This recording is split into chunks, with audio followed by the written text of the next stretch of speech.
حضرت انس رضی اللہ تعالی عنہ سے روایت ہے کہ رسول اللہ صلی اللہ علیہ وسلم نے فرمایا، ایک دوسرے سے بغض نہ رکھو، ایک دوسرے سے حسد نہ کرو، اور ایک دوسرے سے پیٹ نہ پھیرو، اور نہ ایک دوسرے سے قطع تعلق اختیار کرو، اور اللہ کے بندو آپس میں بھائی بھائی بن جاؤ۔ کسی مسلمان کے لیے حلال ہرگز نہیں ہے کہ اپنے بھائی کو 3 دن سے زیادہ یوں ہی چھوڑے رکھے، یعنی 3 دن سے زیادہ بات چیت بند کر دے۔ صحیح بخاری حدیث نمبر 685۔ نکات حدیث۔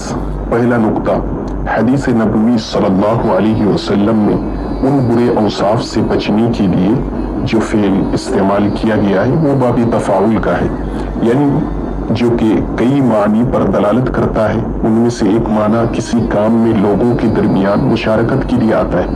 پتہ ہی چلا کہ بغض ہو، حسد ہو یا لاتعلقی ہو، اگر کسی ایک فرد کی جانب سے ہو اور دوسرے فرد کو پتہ چلے کہ وہ مجھ سے حسد، بغض یا لاتعلقی کا اظہار کرتا ہے، تو وہ شراکت دار بن کر کے وہ بھی اس سے حسد، بغض اور لاتعلقی کا اظہار بطور ایک کمپٹیشن کے نہ کرنے لگے، بلکہ بچنے کی کوشش کرے اور اس کے شر سے اللہ سے پناہ مانگے اور لاتعلقی کی صورت میں غلط فہمی کو دور کرنے کی کوشش کرے، اور دونوں ہی صورت میں واضح رہے کہ یہ سارے برے اوصاف حرام ہیں، ایک فرد کی طرف سے ہو یا دونوں ہی فرد کی طرف سے ہو۔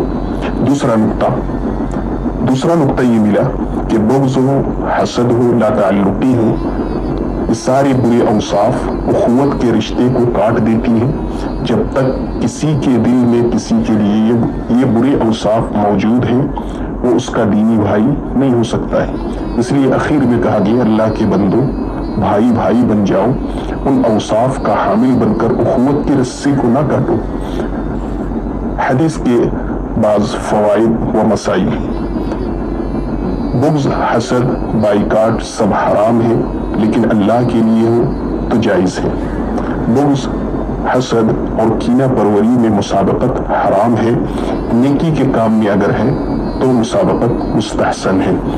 حسد ایک بری خصلت ہے، کرنے والا گویا اللہ کے فیصلوں پر اعتراض کرتا ہے۔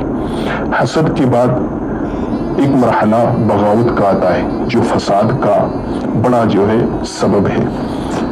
لاتعلقی حرام ہے، لیکن اللہ کی خاطر ہو تو جائز ہے۔ رسول اللہ صلی اللہ علیہ وسلم نے 40 دن تک اپنی بیویوں سے میل جول چھوڑ دیا تھا۔ ڈیلی حدیث فوائد و مسائل سے جڑے رہیں اور دوسروں تک صدقہ جاریہ سمجھ کر ضرور شیئر کریں۔